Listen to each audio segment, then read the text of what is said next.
Green infrastructure in Detroit neighborhoods, building a new life after prison, and Governor Snyder on his last year in office. I'm Christy McDonald. Stay with me. My Week is coming up. I have a question. Who wants to go first? To win? Who wants to grow our business? Who wants to make more money? Who wants more job opportunities? If you want Michigan to compete and become a top 10 state, raise your hand. Together, we've turned Michigan around and started moving forward.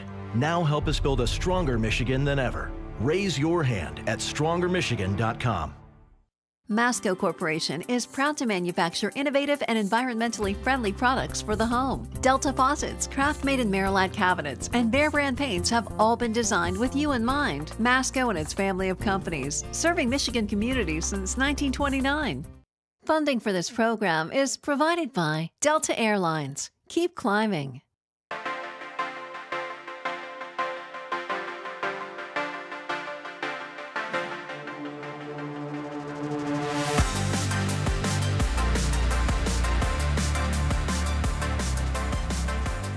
Hi, and welcome to My Week. I'm Christy McDonald.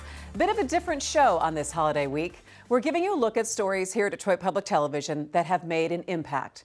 From our study of green infrastructure in Detroit that went national, to a candid look at how men who serve time are helping others create new lives when their sentence is over. And finally, to Nolan Finley's unique conversation with Governor Rick Snyder. That is all coming up on My Week. But I really wanted to start with a story that made me stop and listen. There is a lot of work being done to help people who have served time in prison build a life when they get out. It's not easy. It's an adjustment. Where's your support? Where's your guidance? Can you get a job? What is life supposed to be like now? In Detroit, there's an organization called Luck, Inc., and it was formed by a group of men who all serve time together. They uniquely understand the challenges people face, and it's an effort to cut down on the rate of repeat offenders. One Detroit producers Bill Kubota and Will Glover have the story for us.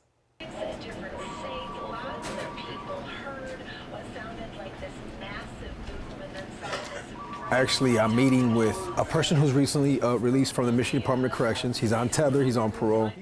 The client who's coming, the parolee who's coming, his cousin reached out. The city fried chicken with some gravy. It's real good. Yeah, y'all hungry? So me, man. You sure? Whatever you want, man. Mario Bueno co-founded a nonprofit company, helping people just released from prison get their bearings. The people who get out, they're called returning citizens. Bueno? He's a returned citizen, too. I did 19 years from the age of 16, right? I was in 16 different prisons. I was kicked out of 9 of them, you feel me? I got locked up. When I got locked up, I was robbing and hurting drug dealers. That's just what I was doing back in '95. Bueno's company contracts with other Detroit public agencies, providing services to those in need, and returning citizens need plenty. Finding food, housing, jobs, and often basic life counseling. I need to understand who he thinks he is to understand where he's going. Before you got locked up, what were you doing besides what you was doing? I'm talking about like education-wise. How far have you gone? I did some college. Some college before you got locked up? It's challenging belief systems, believe it or not. But it's more effective to do it on a one-on-one. You gotta wake up every day with the attitude, you know what, I'm blessed and I'm favored and look at what I got and let's get it. Even when you don't feel like it, ain't about feelings. After every feeling, there ain't. After every principle, there's a promise. You get up every day and start knocking at those goals, you're gonna manifest it, all right? So that's the first thing you're gonna do. You're gonna write down your long-term goals. And that's gonna be on this blue board. This, you starting out like this, because that's how I started. I started out with 1 board. You starting out with 2. Because this green one is signified for growth. This is your short term. You ain't gonna grow and make it to blue, to your heaven, unless you grow. So this is short term. Bueno will meet with his new client again to help him find financial aid to continue college. In the meantime, they're working together to get him a steady job.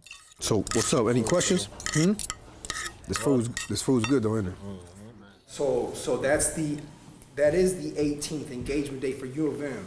In downtown Detroit, a staff meeting for Bueno's operation, Luck Inc. Everyone here has done time. Drugs, assault, murder. Added up, 2.5 centuries behind bars served by the men at this table.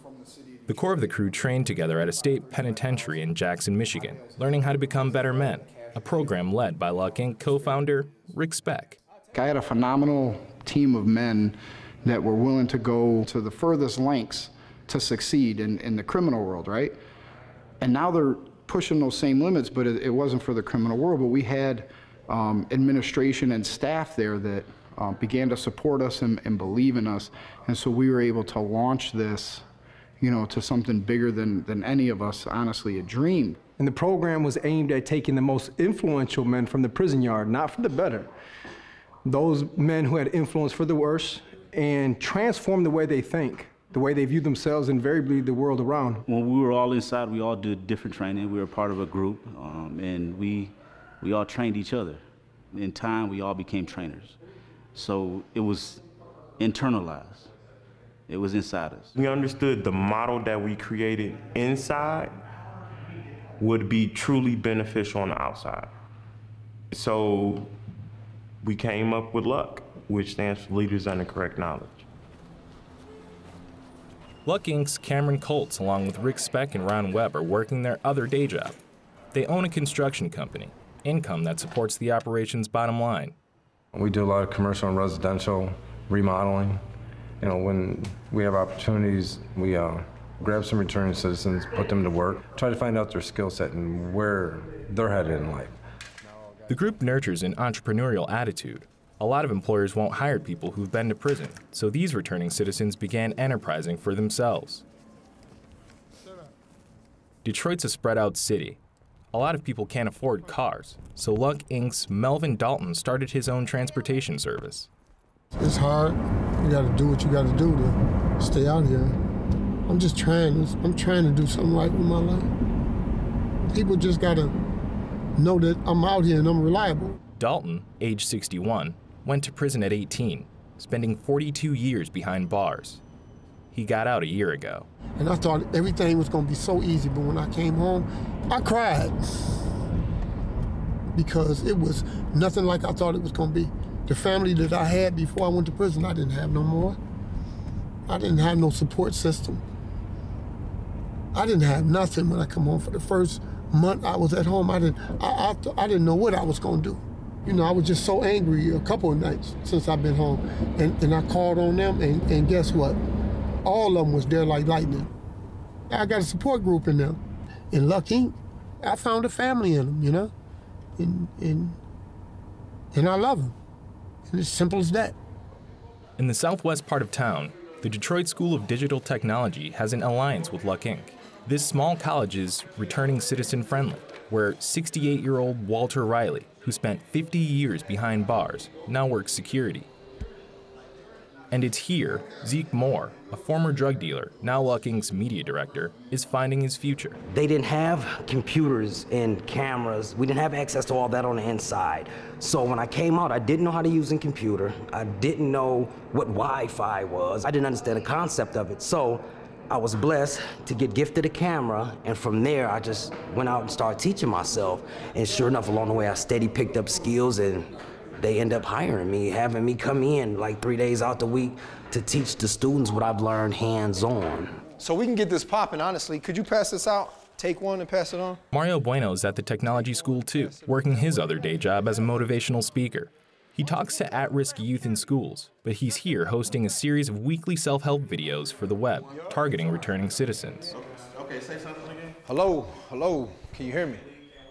I want to be able to not only touch the ones who are exactly in front of me, but touch and help reform and reshape those who are maybe miles away, thousands of miles away. You guys are a unique breed. You guys are a population that has already suffered and understands that through that suffering, I get strength. LUCK Inc. has worked with hundreds of returning citizens in the past 3 years, many of them among the hardest cases referred to them by service providers. Bueno estimates a success rate of at least 80%, while statewide numbers are closer to 70%, where returning citizens won't go back to prison. How good am I at adapting, regardless of what happens? He's trying to get a better read on how well his operation is doing, because now there's interest from more agencies, like the Catholic Church and State Department of Corrections. So expansion plans could be coming, with more returning citizens to be hired and trained to help other returning citizens. Right, so that's practical problem solving. You realize that there's probably 9,000 annually released to Michigan, and about a third of those men and women come to this city alone. So what are we doing to welcome these men and women home? Now we're starting to humanize these guys. We're starting to see that they're actually people, and sometimes they are victims themselves. Hurt people.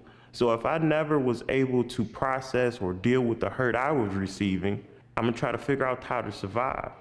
And sometimes that survival comes by inappropriate means. The last 3 years of my incarceration, I became a model citizen. And it wasn't by happenstance.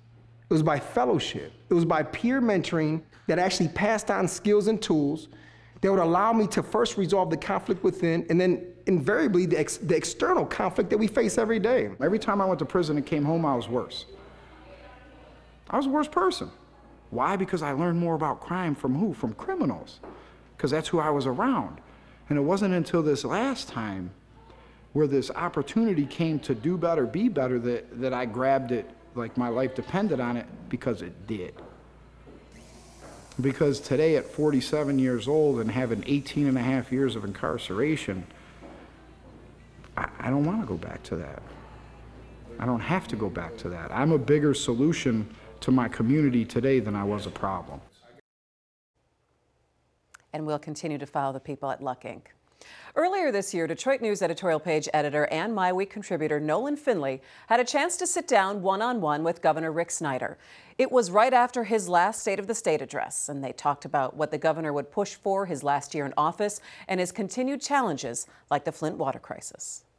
We're waiting for Governor Rick Snyder to arrive. He gave his State of the State address last night, and typically he stops by after an address like that. It's our opportunity to sort of fill in the blanks from the speech.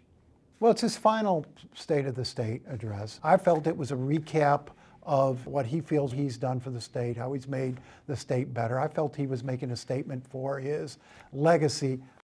Governor, thanks for sitting down with us today. We wanted to talk to you. You gave your State of the State address Tuesday night, and it's your last State of the State address. And you used the beginning part of it, much of the beginning part of it, as sort of a recap of what you've done over these 7 years in Michigan. Are you satisfied with what you've been able to accomplish for Michigan? Have you checked off most of your to-do list? Yeah, well, it's been exciting, Nolan, and it's not just about me. It's what we've done together. The state's made a huge comeback. I mean, think back to 2009, 2010. I mean, those were rough years. And if you look at it, we're a fundamentally much better state today. And people can feel that if you stop and reflect back. Our economy, 540,000 private sector jobs, #1 in the Great Lakes states, #6 in the nation. Same thing with per capita income in terms of those rankings. And then home values. People's home values have gone up dramatically. These are things that really make an impact on people's lives, and I'm proud of a lot of other programs we've done, from education to infrastructure. You seem to be making a case for your legacy in that speech, going over the things that you've accomplished, the things you're proud of.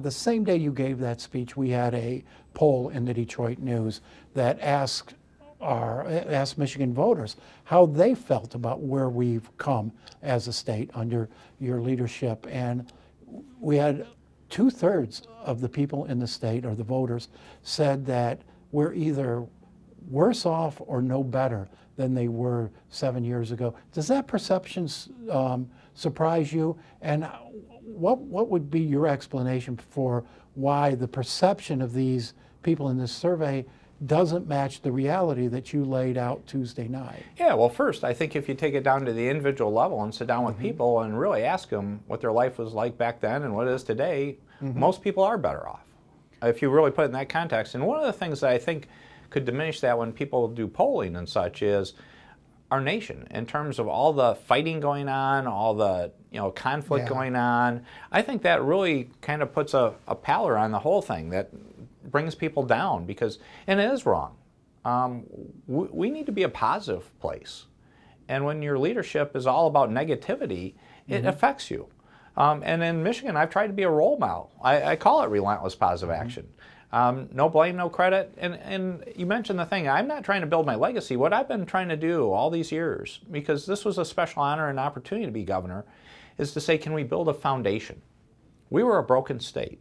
Can we build a foundation that can be sustainable for the long term, that other people can come and build on and make it even better? And that's been my goal.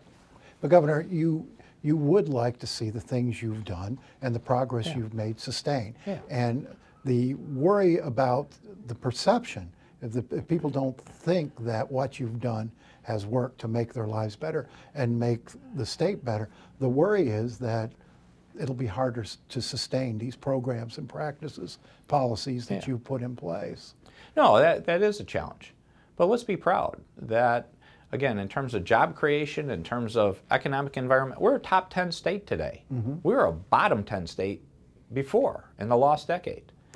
We've got great energy going into the future. This whole field of mobility, where the auto industry and the IT industry are coming together, is a wonderful opportunity and a wonderful challenge, but we're the world's leader in that. Let's embrace those kind of opportunities to say, let's not dwell on the negatives. Let's talk about positives and common ground on how we can take diverse people and say, we can all win together, versus this win-lose attitude that you're seeing at the national level and too often in our world. You got one more year left. That wasn't a farewell address. No, 6.5 dog years to go. The way I view it is so you got 11 months to go. What do you want to finish up this year? What do you want to start new this year? Yeah, there's a number of things. So one of the big things is I'm calling it the Marshall Plan for Talent. I'll roll out in about 3 weeks. And it's really about how can we dramatically accelerate competency-based learning, certificates and things like that that can lead people into jobs that pay $50,000, $60,000, $70,000 a year, and literally do that for tens of thousands of Michiganders. We've done some great things with the professional trades, but we can go a lot faster by having a focused effort to help lead the country in understanding how we close these career opportunities and create them for people in terms of new jobs. Had we had this in place, this Marshall Plan in place, would we have had a better shot at landing the Amazon bid? Yeah, in fact, it's reflected in the Amazon bid. Many of the elements, many of the basic principles, we put in there in some fashion. Again, the specifics will come out in 3 weeks or so, but it's following that similar kind of path to say, how do we make the pie bigger? Because one of the things when I looked at Amazon is I said, do we want to win Amazon if it's just going to take employees from our great companies already? Because we should be taking care of Michigan companies even before we take care of new companies. And so I said the issue here is this shouldn't be about having people just move from company to company. How do we make the pie even bigger in terms of giving access to great Michiganders to walk into great well-paying jobs that have openings today? So have them go to work at Ford, GM, Quicken, Little Caesars, all these wonderful companies, and at the same time have enough people that we could even fill in Amazon. Because if these people have the talents, some companies will come here to hire those people.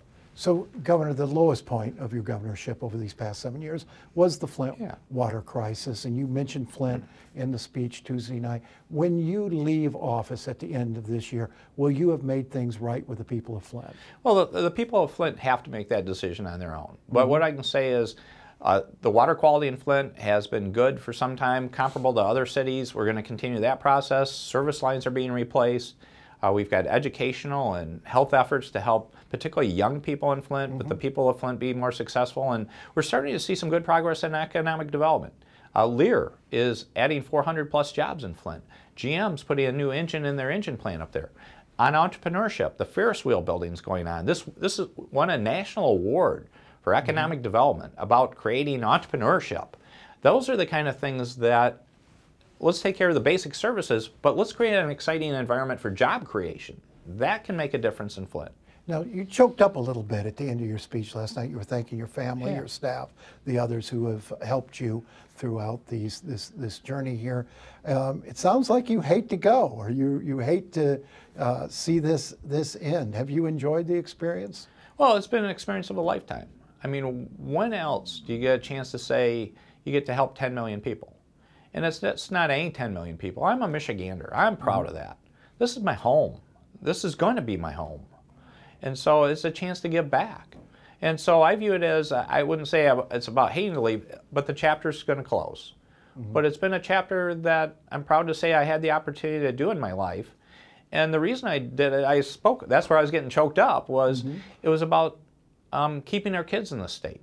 And it was very personal about keeping Sue and I, our kids in the state. So it was great to report how we've kept our kids in the state. And then I asked people to reflect, because I view that as one of the greatest measures when people say, are we better off? How many young people do we know that otherwise would have had to leave Michigan that have been able to stay here now, or come back, or bring in new kids? That's exciting, and that's a wonderful thing. Governor, thank you. Appreciate you being with us today. Thank you. And finally on MiWeek, there is no shortage of vacant lots in the city of Detroit, but some of them are being repurposed, and they are now part of a new green infrastructure. They're bioretention gardens that look beautiful, but in rainstorms serve a very different purpose. Here's Great Lakes Now editor Mary Ellen Geist.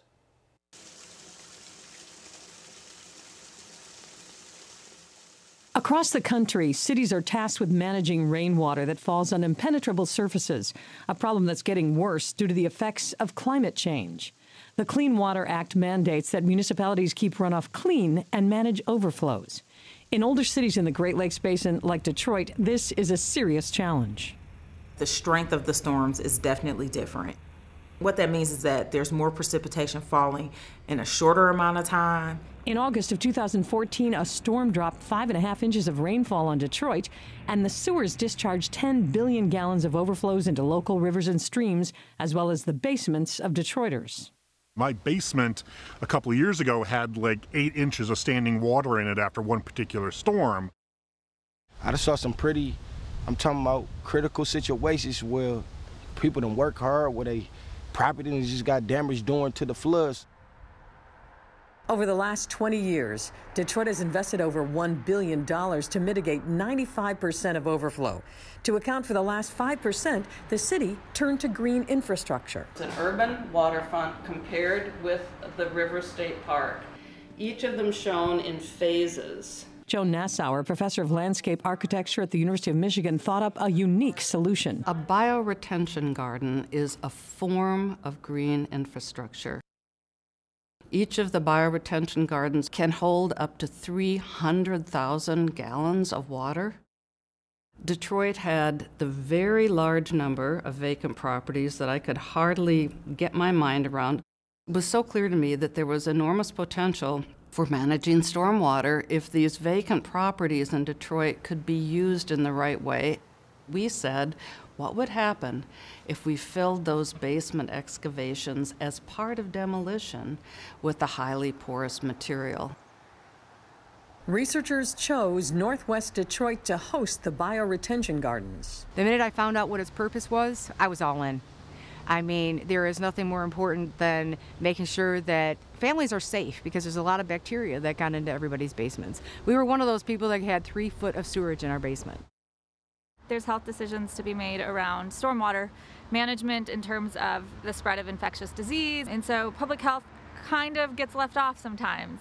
In 2015, we completed a first survey of around the sites, about 800 square feet. They asked us how would we feel about a garden getting put across the street, and we told them it'd be a lovely idea because it was just naked. They gave the field life. Since we put the garden in, we actually have children that play out there now riding their bikes. We have people walking by the garden now. People are getting back out into the community. They're not tied in their house anymore with their blinds pulled. They're actually opening their blinds and enjoying life again. And we want neighborhoods in Detroit to be beautiful places to live. But there's another reason that's more of a tactic for sustainability as it relates to water quality. If you pair an ecological benefit, like being able to hold stormwater, with beauty on the surface, then the ecological benefit is more likely to be sustained over time. In addition to the bioretention gardens, the city of Detroit is investing in a multitude of green infrastructure projects. We know that climate change is already happening. Since 1951 to 2015, we've seen a 4.5% increase in total annual precipitation across the state of Michigan. When you're maybe economically insecure and your basement floods several times a year, that can be a really stressful situation. And so this green infrastructure might be one strategy to take the burden off of residents who are experiencing that.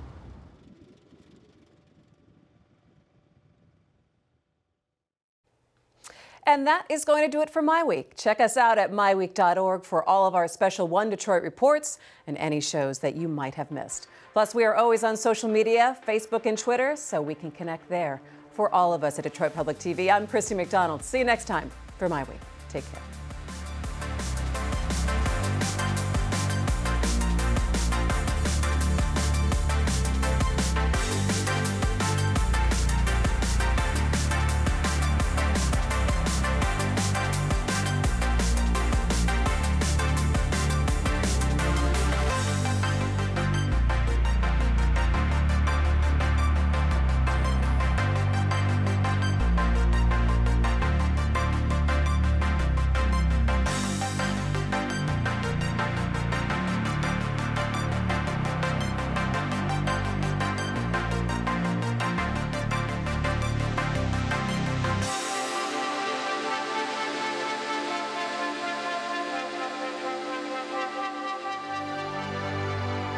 I have a question. Who wants to go first? To win? Who wants to grow our business? Who wants to make more money? Who wants more job opportunities? If you want Michigan to compete and become a top 10 state, raise your hand. Together, we've turned Michigan around and started moving forward. Now help us build a stronger Michigan than ever. Raise your hand at strongermichigan.com. Masco Corporation is proud to manufacture innovative and environmentally friendly products for the home. Delta faucets, craft-made in Merillat cabinets, and Behr brand paints have all been designed with you in mind. Masco and its family of companies, serving Michigan communities since 1929. Funding for this program is provided by Delta Airlines. Keep climbing.